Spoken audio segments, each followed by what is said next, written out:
Bab 489. Kembar. Apakah kamu pernah bertemu Louis Lu? Ella Lu terkejut. Sekte Danyang ini tidak sebesar yang dibayangkan. Dan mengetahui bahwa Louis Lu adalah murid sejati penjaga menara.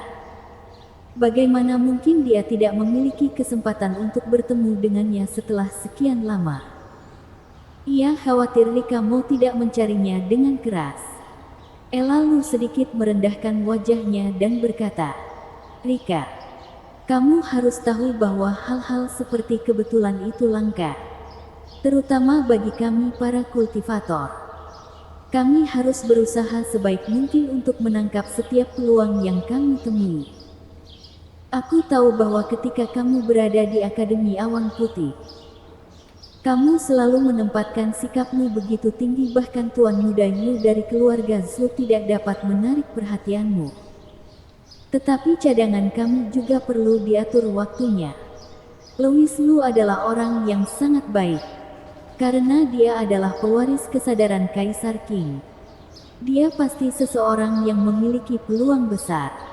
Masa depannya di masa depan tidak terbatas. Selain itu, kekuatannya saat ini sudah sangat menakutkan. Sangat bermanfaat bagimu untuk menurunkan profilmu dan mengejarnya. Jika kamu bisa ditangkap olehnya, itu akan menjadi berkahmu. Selain hal-hal ini, penampilan Louis Lu juga sangat bagus. Dan karakternya juga bagus. Jika ibumu dan aku sudah tua dan menikah, bagaimana bisa giliranmu menjadi hal yang begitu baik? Rika, dengarkan bujukan ibu. Jangan lewatkan kesempatan ini. Jangan pernah melewatkannya." Ucapan mengejutkan Ella Lu membuat mata almond Rika Mo terbuka lebar. Tidak ada keraguan bahwa Louis Lu memiliki peluang besar. Tetapi ia mengatakan bahwa dia memiliki karakter yang baik. Saat itu si botak itu menamparkan pantat putrinya berulang kali. Dan ia dengan jelas mengatakan bahwa ia akan menghukum Louis Lu dengan keras pada saat itu. Mengapa ia memiliki sikap seperti itu sekarang? Itu berubah begitu cepat. Rika Mo terdiam. Tapi dia juga mengerti apa yang dimaksud ibunya. Ini tidak lebih dari menyuruhnya untuk mengambil kesempatan dan aktif ketika saatnya untuk aktif. Disimpan. Benda itu dibagi menjadi orang-orang.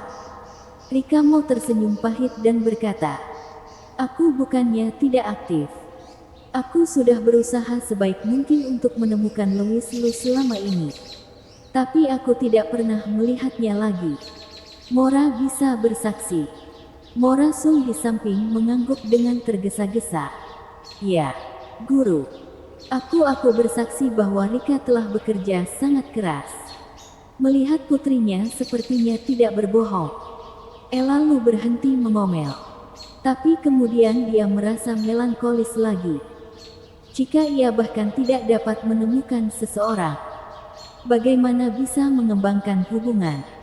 Rubah tua di Girgigu itu pantas disambar petir. Ella Lu sama sekali tidak mencari masalah dalam dirinya. Dan mengutuk Girgigu di dalam hatinya. Menggertakkan giginya dengan marah. Dalam keadaan kesurupan. Dari sudut mata Ella Lu, dia sepertinya melihat bola lampu menyala. Oh tidak, itu adalah si botak. Si botak. Semangat Ella Lu terguncang. Dia menatap Rika Mo dan dua lainnya dan berkata, "Aku bilang kamu tidak mencarinya dengan serius. Jadi aku melihat Louis Lu begitu aku datang ke sini." Tunggu. Saat dia mengatakan itu, dia mengejar ke arah si botak itu. Kedua wanita itu kembali sadar. Saling memandang dan tersenyum kecut. Di mana mereka tidak mengerti. Ella Lu pasti sama seperti mereka saat itu.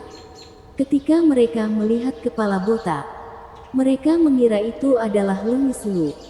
Seperti yang diharapkan. Sesaat kemudian, Ella Lu kembali mengutuk. Sungguh aneh bahwa ada banyak dari mereka setiap tahun. Terutama tahun ini. Apa yang salah dengan belajar? bersikeras belajar dari orang lain untuk mencukur rambut mereka, dan mengatakan bahwa ini adalah tren baru sekte Danya. Hantu yang luar biasa. Melihat ekspresi marah Elalu, Rikamo tidak bisa berhenti tertawa. Tapi dia masih tidak bisa menahan diri untuk bercanda. Ini, lihat, guru. Masih ada 7 atau 8 Louis Lu di sana.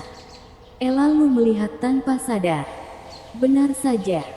Ada 7 atau 8 orang botak berjalan berdampingan. Adegan itu dulunya sangat lucu. Ekspresi Elalu juga canggung untuk sementara waktu. 7 atau 8 botak itu mengenakan seragam sekte Danya. Dan mereka semua adalah kepala botak. Ketika mereka bertemu dengan dua tubuh yang mirip, mereka tidak bisa membedakan siapa dari tampilan belakang. Seperti anak kembar. Tubuh halus Elalu tiba-tiba bergetar. Matanya linglung, dan ekspresi menyakitkan muncul di wajahnya. Kembar. Elalu sepertinya mengingat sesuatu dari masa lalu. Itu adalah masa lalu yang menyakitkan yang dia kubur di dalam hatinya. Dan dia enggan mengingatnya untuk waktu yang lama. Dia memang melahirkan anak kembar tahun itu. Hanya saja sebelum ia bisa menyebutkannya, seseorang mencurinya. Karena kejadian ini, Elalu mengalami depresi dalam waktu yang lama. Dan akhirnya keluar dari situ dengan susah payah. Sejak saat itu, keluargamu tidak berani mengungkit masalah ini di depan Elalu. Jadi mereka hanya bisa diam-diam mengirim orang untuk mencarinya secara diam-diam. Mereka mencari Kunlun hampir di seluruh penjuru. Tetapi tidak ada berita sama sekali. Melihat Elalu menangis sepanjang hari, mereka mencoba yang terbaik untuk membantu Elalu menyegel ingatan itu. Sudah seperti ini selama bertahun-tahun. Sampai hari ini, ketika dia melihat kepala botak itu, dia tiba-tiba memikirkan kata kembar. Dan ingatan yang tersegel jauh di dalam benak Elalu sepertinya terkoyak. Rasa sakit itu datang dengan gila-gilaan. Kembar, Bu, ada apa denganmu? Melihat Elalu mencengkeram kepalanya kesakitan dan tiba-tiba bergumam. Rikamo juga langsung panik. Provinsi Jiangnan. Elalu tiba-tiba mengangkat kepalanya, mencengkeram lengan Rikamo dengan erat. Kukunya tertanam dalam, membuat Rikamo sedikit mengernyit. Tapi kekhawatiran di hatinya lebih besar daripada rasa sakitnya. Aku belum pernah melihat ibunya seperti ini sebelumnya. Rika, ayo pergi. Kembali ke Akademi Awan Putih sekarang. Dan temani ibu ke rumah Zhu. Suasana hati Elalu berfluktuasi dengan hebat. Dan dia tidak punya waktu untuk menjelaskan. Jadi dia menyeret Rikamo menjauh dari sekte Danya. Morasu memikirkannya. Dan mengikuti mereka kembali. Tetapi setelah kembali ke Akademi Awan Putih, dia tidak lagi mengikuti mereka ke rumah Zhu. Mampu menyebabkan guru mengalami perubahan emosi yang begitu besar menunjukkan bahwa situasinya sangat serius. Dan Morasu merasa tidak pantas baginya untuk pergi ke rumah Zhu. Albert Zhu mengalami depresi di rumah.